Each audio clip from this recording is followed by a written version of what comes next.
Pai, nós louvamos o Teu nome e Te rendemos graça por esse tempo que o Senhor nos concede de instrução da Tua palavra, Senhor. Nós Te louvamos por um tempo especial. Te pedimos, meu Deus, que essa noite o Senhor continue a nos abençoar como tem feito nas noites anteriores. Que o Senhor possa estar capacitando o Teu servo para que possa estar sendo dirigido pelo Teu Santo Espírito e tudo que Ele venha falar, Senhor, sejam sementes ricas em solos férteis, Senhor, nosso coração. Que possamos glorificar o Teu nome e que todos que estão aqui essa noite saiam daqui edificados. E também, meu Deus, os irmãos que terão acesso a essas mensagens através do meio de comunicação, das redes sociais, que o Senhor tem provido também para abençoar pessoas que não puderam vir aqui hoje. Seja engrandecido, Senhor, nessa noite, abençoa-nos aqui, é a nossa oração em Cristo Jesus. Amém. Quero convidar o pastor Carlos Bezerra, que vai nos trazer e nos começar aqui o nosso momento de palestra.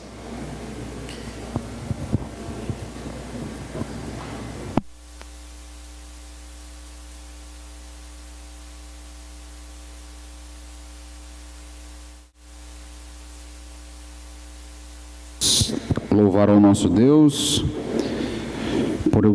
pelo tempo que estamos tendo aqui nestas conferências. Espero que esteja sendo enriquecedor para a sua vida, que você esteja aprendendo aí a respeito dos dados, fontes, a respeito desse estudo crítico que estamos fazendo. Hoje nós vamos dar continuidade ao nosso trabalho. Hoje você vai entender basicamente dois elementos nas palestras.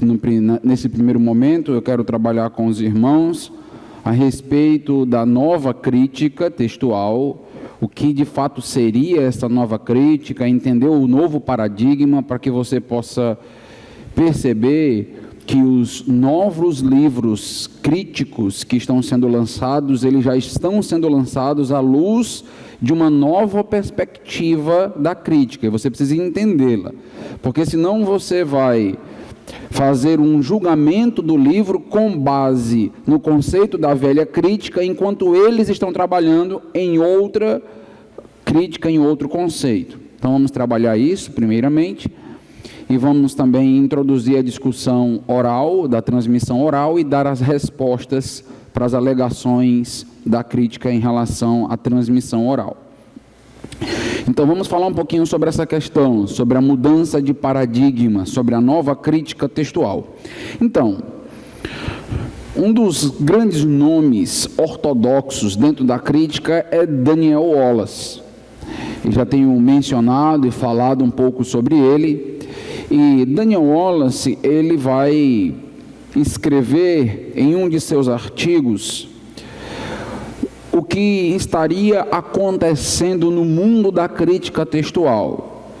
Ele vai dizer, por exemplo, que até a década de 1990, haviam poucas discussões a respeito do objetivo principal da crítica textual. Então, havia uma unanimidade, basicamente, no telos, no propósito da crítica. Qual seria esse propósito principal? O objetivo do campo era examinar cada uma das cópias, cada um dos manuscritos, e então ter o intuito, o objetivo de determinar a redação exata do texto original, ou chegar ao texto original, às palavras ditas pelo autor primário. Este sempre foi o objetivo da crítica textual, chegar ao texto escrito pelos apóstolos, chegar aos textos escritos pelos autores do primeiro século, a partir das cópias, a partir dos manuscritos. O Daniel Wallace afirma que, a partir de Bart Ehrman, a partir do ano de 1993, quando nós temos o lançamento de uma obra acadêmica de Ehrman a respeito da corrupção dos textos do Novo Testamento, então a crítica textual ela foi desafiada a mudar a sua função. Ela foi desafiada a ter um novo propósito. Ontem eu falei para os irmãos que a crítica textual, na 27ª edição, já estava praticamente esgotado em suas pesquisas, então tudo aquilo que ela buscava já tinha sido encontrado. E Bart Ehrman, ele vai ser responsável por essa guinada, por essa nova busca, e é disso que o Daniel Wallace está afirmando. Então, a crítica textual, ela passa a ter um novo propósito. Não só Bart Ehrman, mas nós temos também dois outros nomes que eu vou falar para os irmãos. Um é o Eldon Epp, que também mudou o seu propósito em relação à crítica textual, e o outro é o David Parker, que é responsável então por essa redefinição. Esses são os três grandes nomes que vão então modificar aquilo que nós entendíamos como crítica.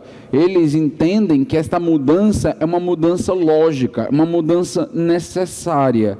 Foi uma transformação natural da crítica textual. Para os irmãos terem uma noção da força, por exemplo, de David Parker no mundo da crítica textual, em 2015, teve uma notícia dentro do meio crítico, e essa notícia foi a respeito de uma parabenização, de uma congratulação que o David Parker recebeu. Essa congratulação foi de nada mais, nada menos do que da rainha da Inglaterra. Então, a rainha da Inglaterra, a notícia no mundo foi a seguinte: reconheceu a contribuição de David Parker para a crítica textual do Novo Testamento e para a educação superior, nomeando David Parker como um oficial da Ordem do Império Britânico. Então, nós estamos falando, meus irmãos, de nomes renomadíssimos, reconhecidos. Bart Ehrman nos Estados Unidos, David Parker na Inglaterra, sendo condecorado pela própria rainha da Inglaterra. Então, nós não estamos falando de pequenas propostas ou modificações na crítica por pessoas irrelevantes. Nós estamos falando de nomes importantes. Bart Ehrman, neste livro, A Corrupção Ortodoxa e a Escritura, ele vai trabalhar, esse livro é o livro de 1993, é o livro técnico dele, ele vai descrever essa mudança de paradigma, e ele vai afirmar: estou menos preocupado em interpretar as palavras do Novo Testamento como elas vieram da pena de seus autores, do que com a visão de como essas palavras foram sendo alteradas no curso de sua transmissão. Então, perceba o que está acontecendo. Ele está deixando o foco, a preocupação com as palavras propriamente ditas, com a interpretação dos textos, e ele está agora preocupado com aquilo que acontece por trás dos bastidores. Ele está preocupado com a trama da tradição ou da transmissão que está ocorrendo. Ele afirma: a minha compreensão desse processo de transmissão, ou seja, da maneira como conceituamos as alterações de um texto, deriva menos das categorias tradicionais de filologia, da interpretação propriamente dita, do que dos recentes desenvolvimentos no campo da teoria literária.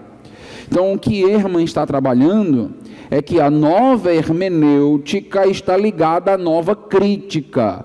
Então, nós não temos tempo para desenvolver, esse assunto é bem denso, mas, basicamente, o que ele está dizendo é que todas as influências de Michel Foucault, de Jacques Derrida, toda a nova maneira de interpretar, e os irmãos lembram que essa nova hermenêutica, ela não está tão preocupada mais com um texto, com o propósito do autor. Então, aquele que escreveu tem um propósito, ele tem uma mensagem para comunicar. A partir da nova hermenêutica, então agora o sentido do texto está no sujeito leitor.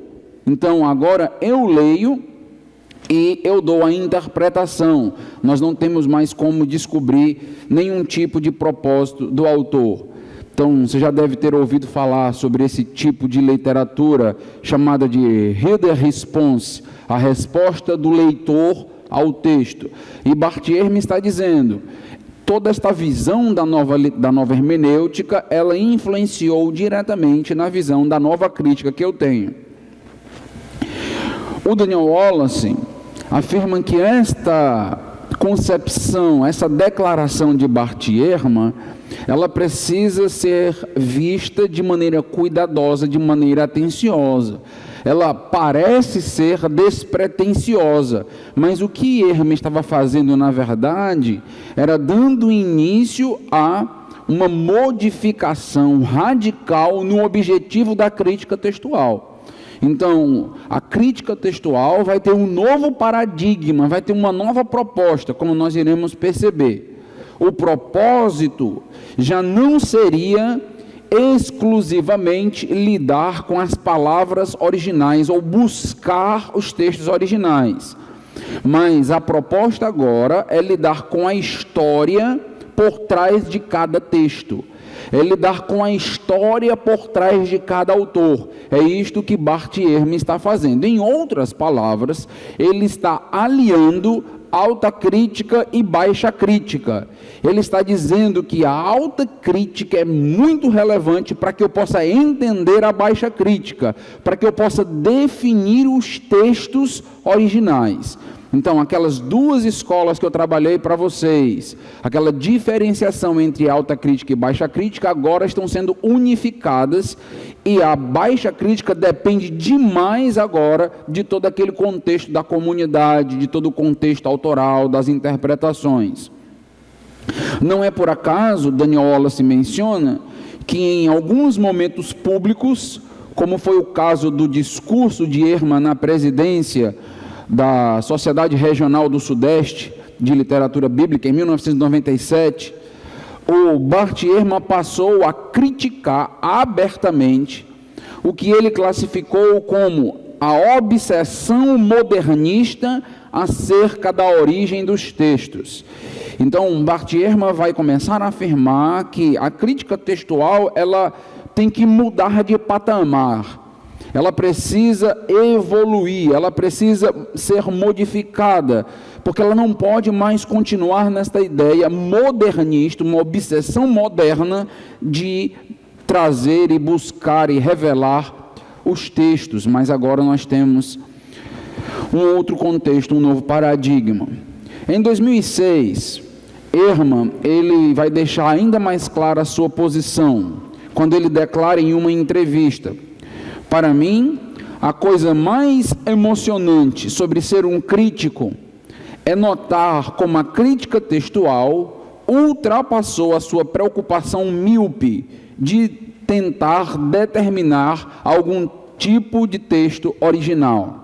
Então, nota a linguagem, uma preocupação míope em determinar o texto original, ou seja, a nova crítica não está mais tão preocupada em detectar ou declarar ou evidenciar o texto original. E uma das bases para isso é a afirmação e a convicção de que nós não temos os autógrafos, nós não temos os códices autográficos. Se nós não temos, nós então devemos deixar a busca desses códices e então agora partir para uma nova área de pesquisa, uma nova zona de lidar com a crítica, uma forma nova de lidar com a crítica. Para Ehrman, a crítica estava deixando de ser irrelevante, deixando de ser desinteressante, e ele vai deixar essa sua visão aí bem patente nessa mudança de paradigma do livro que Jesus disse e o que Jesus não disse, quando ele afirma: a crítica textual implica mais do que simplesmente determinar o texto original, é bem mais do que isso. Ela também supõe ver como o texto passou a ser modificado com o tempo, tanto por meio de enganos dos copistas, como por meio de modificações deliberadamente introduzidas por eles. Ou seja, a crítica textual agora está preocupada mais com a transmissão, o que aconteceu, quem eram estes copistas, como eles fizeram esse tipo de transmissão. É isto que Ehrman está dizendo: a história por trás dos textos é mais importante do que a definição dos próprios textos. Em 2007, o Wallace afirma que houve um colóquio em Münster e Bart Ehrman, ele costumava participar de todos esses grandes eventos da crítica. Nesse colóquio, os críticos mais importantes da área estavam participando e eles sentiram a ausência de Bart Ehrman. Então notaram que ele não compareceu. O Daniel Wallace entra em contato com ele, manda um e-mail para o Bart Ehrman para saber o que tinha acontecido, para saber o porquê da sua ausência. Deixe-me só abrir um parênteses para dizer algo. É interessante que aqui no Brasil, quando alguém tem uma posição diferente da nossa, passa automaticamente a ser inimigo. Mas no contexto deles, não. No contexto deles, eles convivem juntos, eles trocam e-mails, eles almoçam, jantam juntos. Você se pergunta como é que eles têm estômago para isso. Mas eles de fato têm. E ele mandou um e-mail para o Bart Ehrman, aguardando aí a resposta do Bart Ehrman, e o Bart Ehrman vai declarar o seguinte para ele: não estou mais trabalhando na área de crítica textual. Isso é uma bomba, meus irmãos. Essa declaração de Bart Ehrman, ela é muito relevante, porque nós estamos falando de um homem onde basicamente todas as novas pesquisas e descobertas passam por suas mãos. E ele está dizendo: eu não tenho mais interesse na crítica textual. E o Daniel Wallace vai esclarecer o que está acontecendo aqui, o porquê dele afirmar que não está mais trabalhando na crítica textual. Porque ele não está mais em busca dos textos originais. Isso não faz mais parte do seu interesse. Ele não está mais preocupado com isso, até porque ele entende que não dá para chegar aos textos originais. Um outro nome, o David Park, que recebeu então a condecoração da Rainha da Inglaterra, o reconhecimento público como crítico textual, ele vai publicar neste livro o seguinte, falando aí sobre essa guinada da nova crítica, o novo paradigma. Esse livro foi escrito com a crescente convicção de que, uma vez que a presente abordagem for adotada, muito da nossa compreensão dos evangelhos necessitará de revisão. Nós precisaremos então repensar as nossas interpretações. Lembra que nós falamos para os irmãos que o método histórico crítico é uma maneira de ler a Bíblia com novas lentes. E nós estamos notando justamente eles dizendo isso, que a partir desse novo paradigma, desta nova metodologia, nós precisamos revisar a maneira que entendemos até agora os evangelhos. O David Parker vai dizer o seguinte: a crítica textual é, em essência, o ato de entender o que outra pessoa significa a partir das palavras que são colocadas diante de mim. Para aí. Você não pode ler isso rápido. Aqui está a essência do que é a nova crítica. O ato de entender o que outra pessoa significa.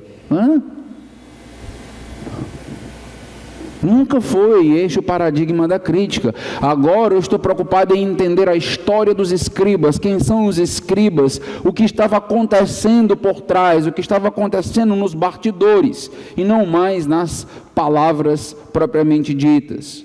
O Parker, ele pretende afirmar que cada manuscrito do Novo Testamento, ele conta uma história bem peculiar.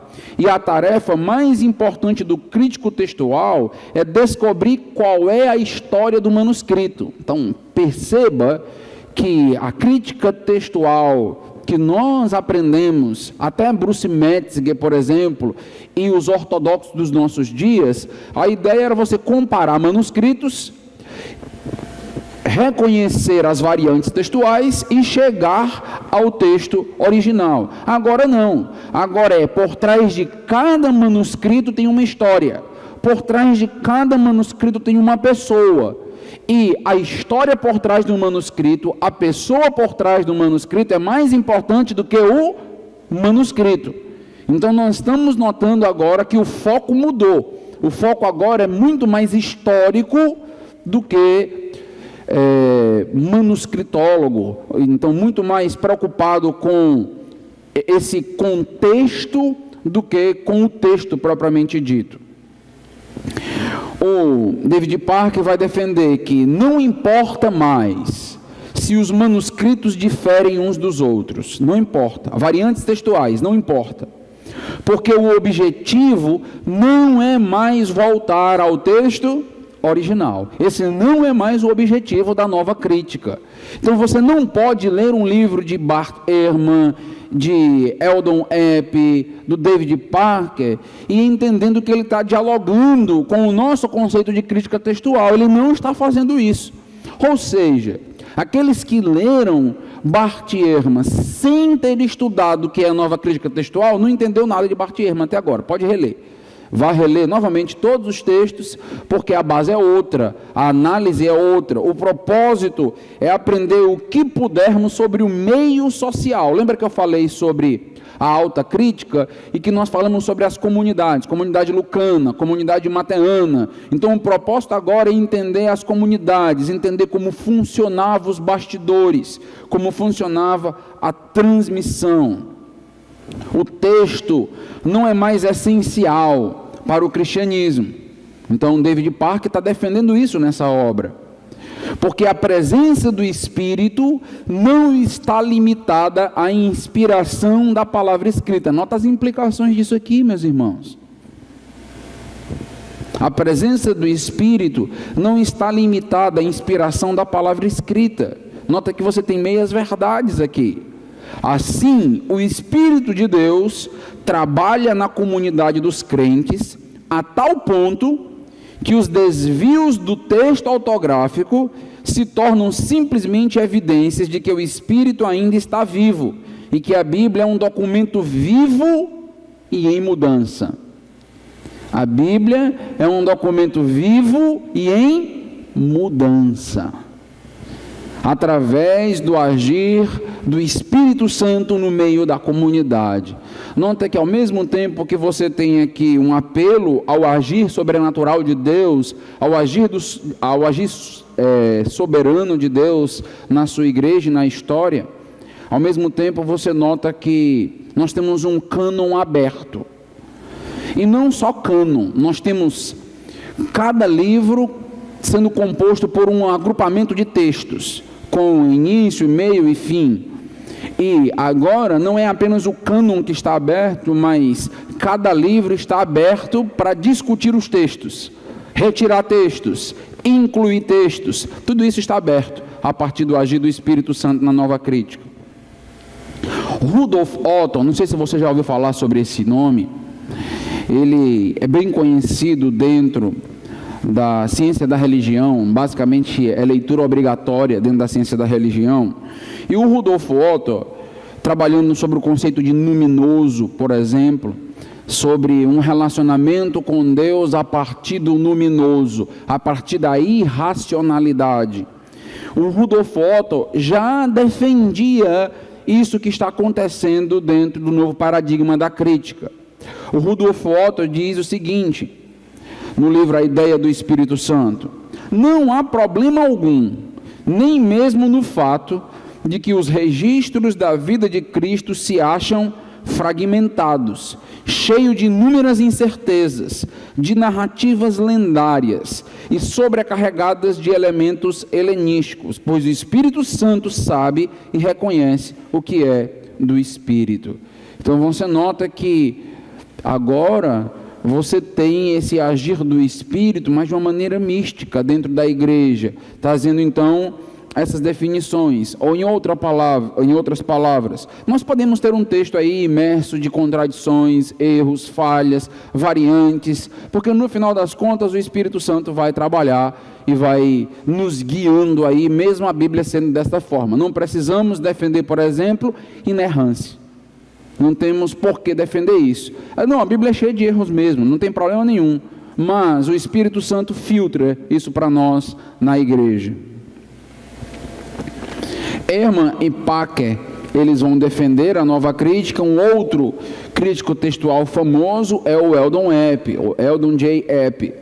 E ele também vai mudar de direção com o livro que ele trabalha, repensando o criticismo no Novo Testamento, o criticismo textual no Novo Testamento. Ele, nesse livro, ele elogia o caminho que Packer está propondo, nesta ideia de uma comunidade que é guiada, direcionada pelo papel do Espírito Santo. E ele vai trabalhar que isto, de fato, é mais importante do que um texto autorizado ou historicamente confiável. Então, não importa mais se o texto é historicamente confiável, não importa mais se nós temos um texto autorizado, o que importa é o agir do Espírito Santo, o que importa, então, é a comunidade, a igreja e esse agir místico de Deus no meio da igreja. Então, você vê como isso aqui acaba entrando em harmonia com grande parte do meio evangélico, que não quer saber de estudar a Bíblia, não quer saber de definir Bíblia, mas quer saber apenas de sensacionalismo, de experimentalismo, quer saber apenas desse agir místico do Espírito Santo no meio da igreja. Os irmãos sabem que o meio evangélico, em sua maioria, é um meio evangélico que ainda lida com muito misticismo. Então isso aqui chega e é muito saudado por todo esse contexto, porque de fato o importante não é mais o texto, não é mais a interpretação do texto, e o Espírito Santo vai nos guiar nesta comunidade, nesse relacionamento com Ele. Essa é a proposta. Então, quando nós temos esse entendimento do quadro da crítica textual, aí nós vamos entender alguns teólogos que estão se levantando, estão fazendo certas afirmações que, se nós não entendermos o contexto, parecem informações esquisitas. Então, Moisés Silva é um autor bem renomado dentro da hermenêutica, bem famoso e com muitas concepções importantes. Nós temos pouquíssimas obras dele em português, mas ele trabalha todo esse conceito de exegese. E em 2002 ele vai escrever um capítulo de um livro afirmando o seguinte, nesse mesmo livro que o Eldon Epp escreveu, repensando o criticismo do Novo Testamento. Aí nós vamos ter o Moisés Silva escrevendo o seguinte: não apenas para Hort, mas praticamente para todos os estudantes de documentos antigos, a recuperação do texto original deve permanecer sendo a principal tarefa da crítica textual.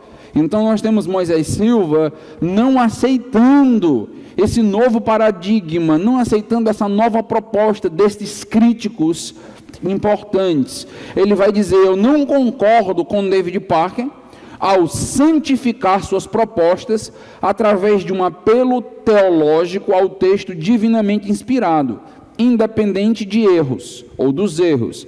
Na verdade, a confusão textual e contradição está sendo suposto ser de maior valor espiritual do que a autoridade apostólica. Então, o que o Moisés Silva está defendendo é que parece ser algo maravilhoso ter um texto contraditório.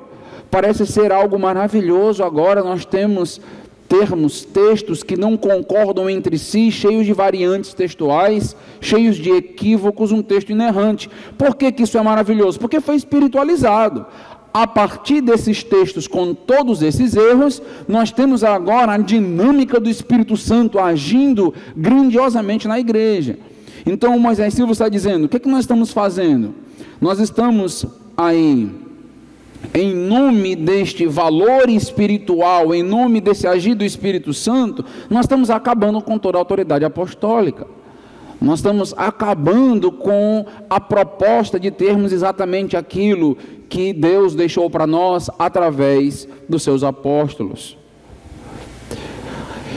Wallace diz: a partir do conhecimento desta nova linha de pensamento sobre os manuscritos, vai ser crucial você perceber o seguinte: a crítica textual foi desconstruída. Quando nós falamos de crítica textual, na atualidade, nós, igreja, ainda estamos trabalhando com a crítica textual do século XX. O que Moisés Silva está defendendo é: precisamos continuar com a mesma proposta de descobrir, de chegar aos textos originais, de uma maneira, então, responsável. Mas isso já não acontece entre esses autores agnósticos e críticos contrários ao cristianismo. Você tem um novo foco, você tem um novo paradigma, e o paradigma é ideológico. Existe uma ideologia por trás do novo paradigma. Será considerado ingênuo aquele que não perceber que os métodos e primícias desse campo de estudo foram desconstruídos e estão sendo reformulados a partir de conceitos seculares e culturais. Ou seja, meus irmãos, a maioria dos teólogos dos seminários hoje no Brasil ainda nem ouviu falar sobre a nova crítica. Ainda nem estão trabalhando com nova crítica. Eu não sei quantos aqui desse seminário Batista Regular da Bahia já tinham ouvido falar sobre isso. Mas isso aqui já está acontecendo desde 1993. Mas como as coisas demoram às vezes para chegar até nós, e chegam às vezes os livros dos críticos, mas não chega então todo o quadro para nós entendermos, nós estamos repleto de livros críticos com essa nova crítica funcionando, sem de fato entendermos e percebermos o que está acontecendo. E esta foi uma das propostas minhas na minha dissertação do mestrado. Atualizar o Brasil daquilo que está acontecendo lá fora, daquilo que já se tornou antigo, daquilo que já é uma discussão há muito tempo e que nós ainda não estamos percebendo, e estamos continuando fazendo crítica aos moldes antigos, precisamos fazer, mas quando formos dialogar com a nova crítica, precisamos entender o que é a nova crítica, senão nós não vamos estar falando com ninguém, porque eles não entendem mais os mesmos parâmetros que nós entendemos. Então, espero que você tenha entendido até aqui. Eu quero agora entrar na questão da corrupção do conteúdo original, a corrupção dos textos. Mas para falar da corrupção dos textos, nós precisamos falar de uma outra fase, que é a fase da transmissão oral. Eu quero que você entenda o que está sendo alegado, o que está sendo dito sobre transmissão oral, para que a gente possa então trazer as refutações e entender como nós podemos pensar através de pesquisas de alguns críticos ortodoxos. Então, vamos pensar e vamos entender o que Bart Ehrman tem alegado, por exemplo, sobre a transmissão oral. Nesse livro, Como Jesus se tornou Deus, onde ele afirma que Jesus não é Deus coisíssima nenhuma, Jesus nunca afirmou ser Deus, mas o conceito de filho de Deus não é exatamente aquilo que você imaginava, e ele vai então tentar mostrar que nós fizemos uma leitura errada da Bíblia, que nós temos uma hermenêutica errada, espiritualizada. Então o Ehrman, ele entende que não há como um texto ter credibilidade sendo um produto da transmissão oral. Então nota aqui, nós vamos falar principalmente amanhã, sobre a corrupção dos textos propriamente dito. Mas Ehrman está dizendo o seguinte: há um problema bem mais sério do que a corrupção dos textos. Sim, os textos estão eivados de erros, como ele afirma, estão eivados de contradições, mas há um problema mais sério. O problema então do período da transmissão oral. Antes dos textos serem escriturizados, eles já foram corrompidos. Em outras palavras, o problema não está nas cópias. O Ehrman está dizendo, o primeiro texto, o autógrafo, o texto original já estava corrompido. Então, se o texto já está corrompido no seu autógrafo, no seu original, então, nós não temos de fato como saber o que aconteceu, não temos como saber o que Jesus realmente disse, não temos como saber o que os apóstolos de fato disseram. Por quê? Porque houve uma corrupção dentro do contexto da oralidade. Então, você pode até ter várias cópias e vários manuscritos, e você está chegando com esses manuscritos ao texto original. Ok, e Ehrman diria, você não fez nada. Por quê? Porque chegar ao texto original é chegar ao texto corrompido. O texto original, o autógrafo, já é corrompido. Então, ter toda uma ciência de crítica textual em busca dos autógrafos é fadado ao fracasso. Não faz mais nenhum sentido. Porque o primeiro texto já está completamente corrompido pela transmissão oral. Estão notando aqui a seriedade desse tipo de argumentação? Aqui, meus irmãos, é muito mais do que aquela argumentação do número de manuscritos. Nós temos 5.000 manuscritos. Aqui é muito maior do que isso. Aqui, de fato, você pode ter o número de manuscritos que você quiser. Isso pouco importa. Por quê? Porque na hora que você conseguir chegar à leitura original, você chegou no texto corrompido. Olha o que ele vai dizer. As histórias foram simplesmente contadas pelo boca a boca, ano após ano, década após década, entre um monte de gente de diferentes partes do mundo, em diferentes idiomas, não havendo assim como controlar o que alguém dizia para outra pessoa a respeito das palavras e ações de Jesus. É um enorme telefone sem fio que ele está dizendo. Só que esse telefone sem fio está passando por pessoas de idiomas diferentes. E nós já vimos que, de fato, há diferenças entre os idiomas. Culturas diferentes, contextos geográficos diferentes. Isso por dezenas de anos. Como é que nós temos como garantir que o primeiro texto é, de fato, aquilo que Paulo escreveu? É aquilo que de fato Jesus disse, se nós temos aí todo esse processo aqui de dezenas de anos antes do primeiro texto ser escrito. Nota que a argumentação é forte, a discussão aqui é importante. A primeira vez que eu entendi essa discussão e não tinha ainda feito toda a minha pesquisa, eu me tremi todinho. Porque eu entendi que de fato fazia sentido o que estava sendo argumentado. Nós precisamos ser muito honestos dentro da academia. Então, se você está querendo de fato lidar com bases, se você está querendo lidar com dados, com estudos, nós precisamos ser honestos com as afirmações, e essa é uma boa argumentação da transmissão oral. E isso aí me tirou várias noites de sono para pensar e pesquisar sobre isso. Uma característica marcante nas argumentações de Bart Ehrman é que ele vai usar a realidade presente, o nosso contexto, para que os seus leitores imaginem uma realidade passada. Ele está falando do primeiro século. E aí ele vai usar o nosso contexto, a nossa realidade, para exemplificar aquilo que estava acontecendo no primeiro século. Então nota que em nome de transformar o texto em algo acessível à comunidade, isto pode, meus irmãos, trazer grandes danos e prejuízos acadêmicos. O que Ehrman está fazendo é cometer um anacronismo. Então ele está pegando um contexto e uma realidade dentro de um contexto e lançando em outra. E eu vou tentar mostrar e explicar isso melhor para os irmãos.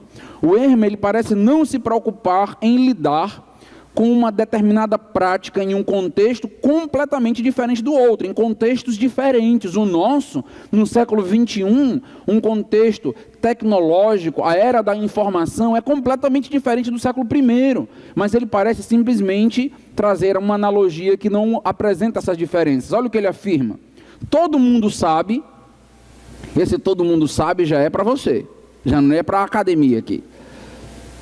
Você sabe o que acontece com histórias que circulam de forma oral. Detalhes mudam, episódios são inventados, acontecimentos são exagerados, relatos impressionantes ficam ainda mais impressionantes. É isso que normalmente acontece nos boatos, não é assim? Você sabe que muitas das vezes acontece um acidente na rua, alguém vê aquele acidente, quando vai narrar aquele acidente, já faz alguns acréscimos, e aí o outro já vai descrever com outros acréscimos. No final das contas, você não sabe o que aconteceu de fato, se você não estava presente. Ehrman está tentando se aproveitar da prática contemporânea de contar histórias um para o outro, esta prática comum da comunicação interpessoal, e colocar na mesma categoria a cultura digital que nós vivemos e uma cultura oral do primeiro século, sem ao menos reconhecer as limitações do argumento dele. Meus irmãos, isso é falacioso. Nós estamos comparando dois séculos, dois contextos completamente diferentes, e é isso que eu vou tentar mostrar para os irmãos na segunda parte da palestra. De posse então dessa retórica popularesca, irônica, então olha como é que Ehrman vai nos convidar para imaginar o primeiro século. Ele diz assim, pense da seguinte maneira: Um certo autor ouviu as histórias em sua igreja, digamos que Marcos, na cidade de Roma, e ele escreveu o seu relato.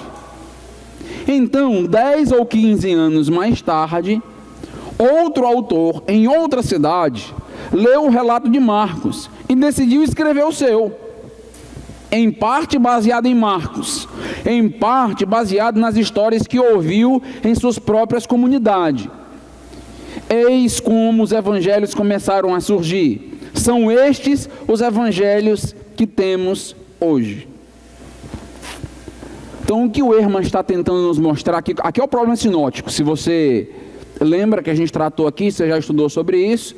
Aqui é o relacionamento entre os evangelhos, a dependência dos evangelhos e dos demais textos que deram base aos evangelhos. Ele está dizendo aqui simplesmente que alguém copiou, alguém foi lá, acrescentou de outras histórias, pegou a história de Marcos, acrescentou outras histórias, formou a sua, e assim surgiu os evangelhos. Foi assim que eles surgiram. Ehrman afirma, ao longo de 300 anos ou mais, especialistas têm estudado os textos nos mínimos detalhes, e um dos resultados garantidos dessa investigação intensa é que os evangelhos, então nota essa linguagem aqui, meus irmãos, especialistas têm estudado nos mínimos detalhes, têm resultados garantidos. Aí qual é a garantia? Onde eles chegaram? Onde esses especialistas chegaram? Ele diz, após essa investigação intensiva, eles chegaram a uma conclusão: os evangelhos possuem numerosas discrepâncias, contradições e problemas históricos. Como explicar tantas diferenças e contradições nos manuscritos? Seria melhor perguntar como poderia não ser assim, já que tudo foi construído meramente a partir das práticas orais daquela cultura. Ou seja, se os textos eles dependem de uma transmissão oral por décadas, por línguas diferenciadas, culturas diferentes, é a coisa mais simples e mais normal do mundo, Bart Ehrman vai afirmar, que nós tenhamos contradições nos textos, lógico. Então, os textos já em seus originais possuíam contradições, é o que ele está afirmando aqui.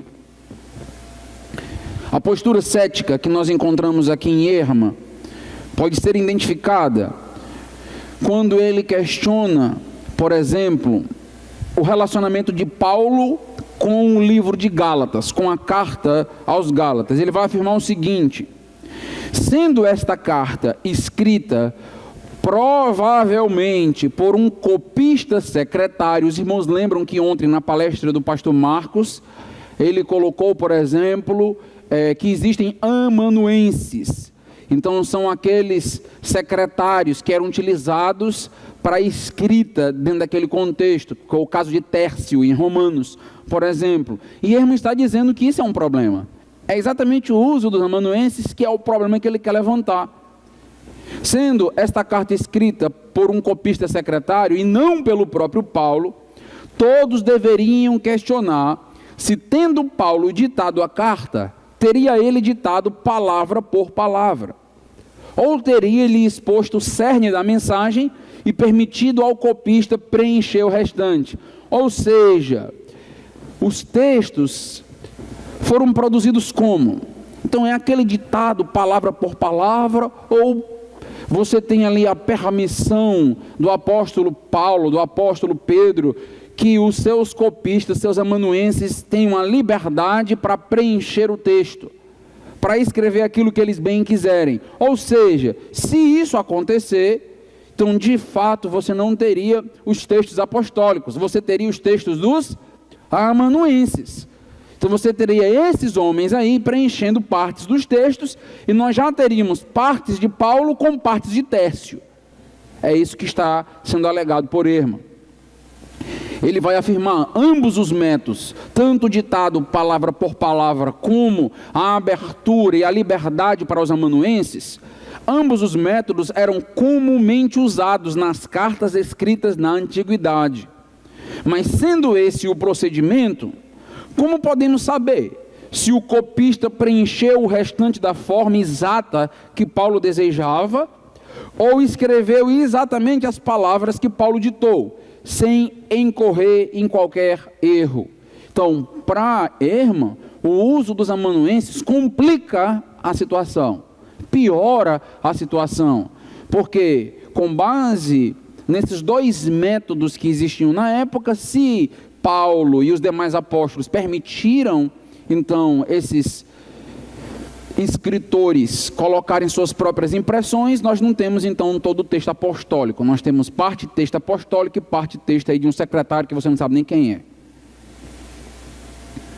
O que eu acho mais curioso, e eu coloco isso no meu livro Decepcionados com a Bíblia, é o seguinte: eu acho curioso como essa argumentação é infantil de Herman, sendo um crítico na estatura dele, porque ele vê no uso dos amanuenses motivo e razão suficiente para duvidar da integridade dos autógrafos.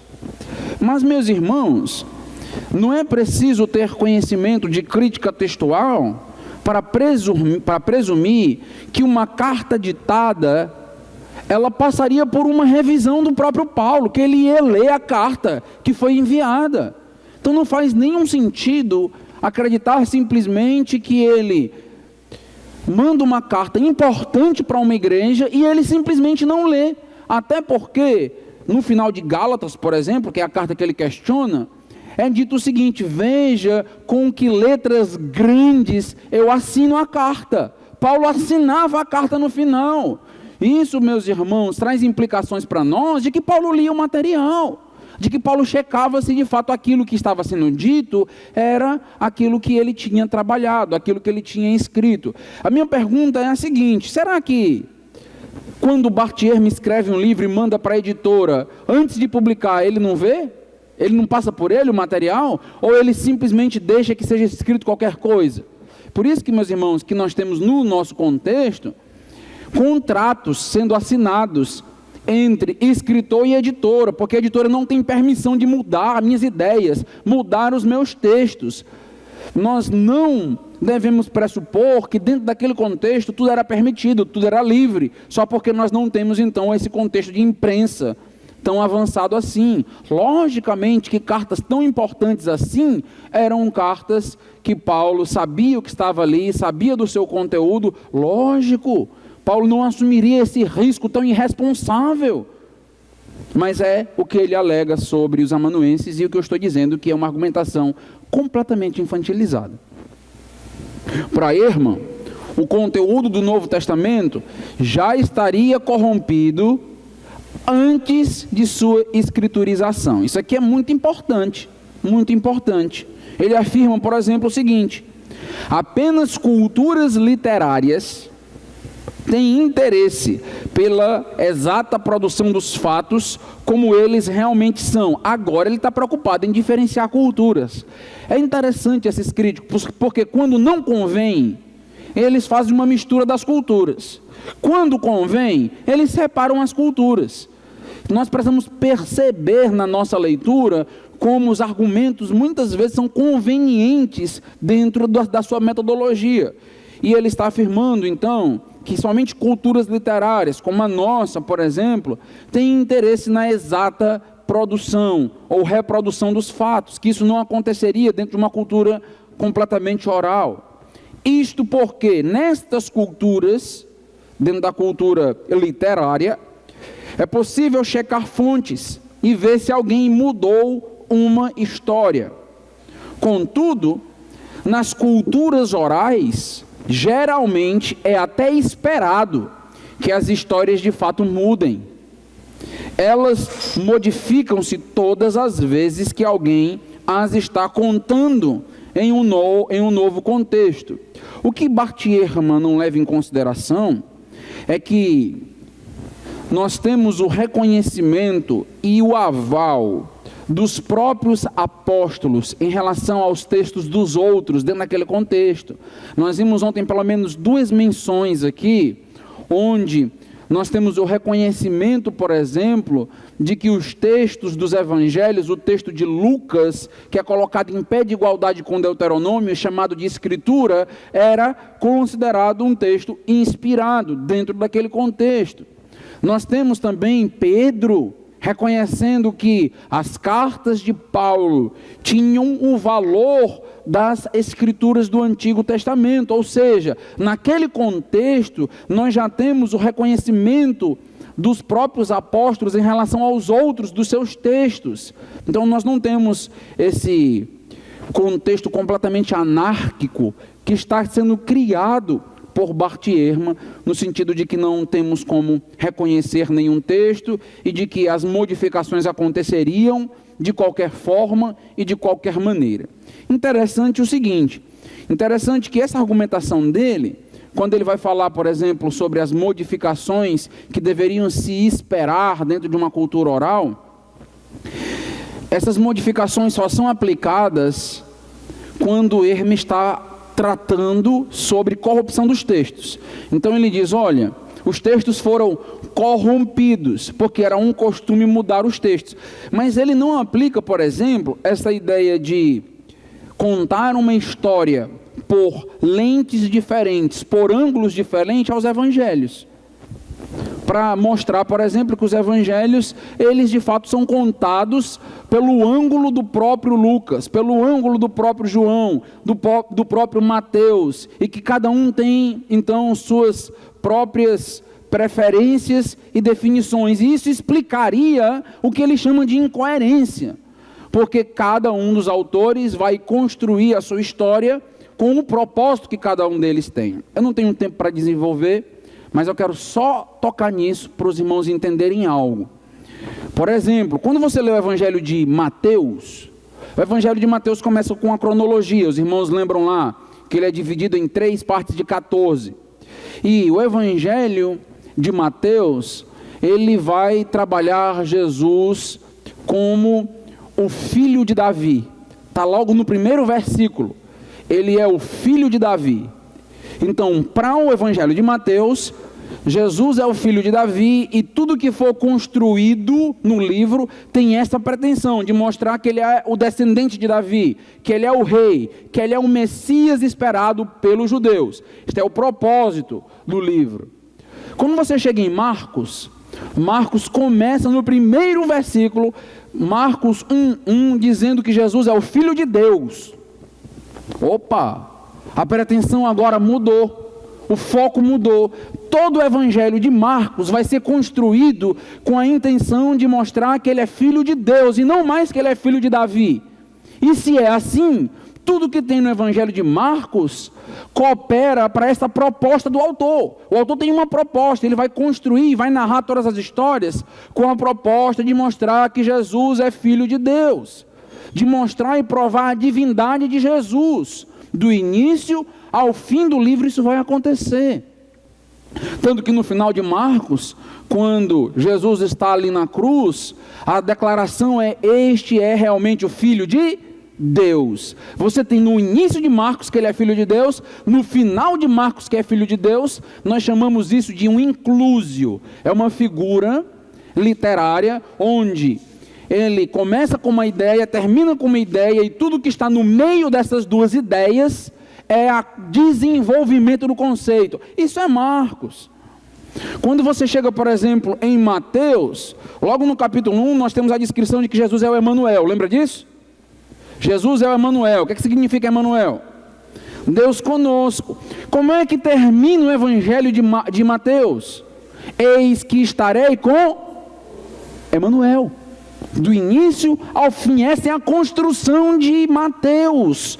Então os evangelhos divergem, não porque nós temos ali mudanças intencionais, propositais, por parte dos copistas, mas porque cada um dos autores está construindo e está percebendo cada situação, cada momento de Jesus, cada circunstância, diante de seu propósito, e o propósito faz com que eles narrem cada episódio, cada circunstância, a partir de uma lente.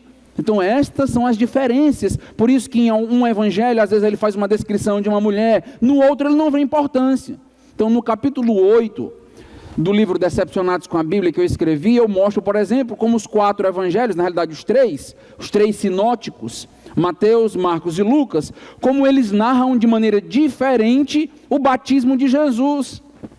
E eu mostro por quê, porque cada um tem o seu propósito. Inclusive, Mateus, por ser um livro que apela ao judaísmo, toda a seção do batismo de Jesus é um quiasmo, que é uma estrutura literária do Antigo Testamento. Marcos já não faz isso, porque eles têm propostas diferentes. Então não se trata de incoerências, se trata, meus irmãos, de riqueza teológica.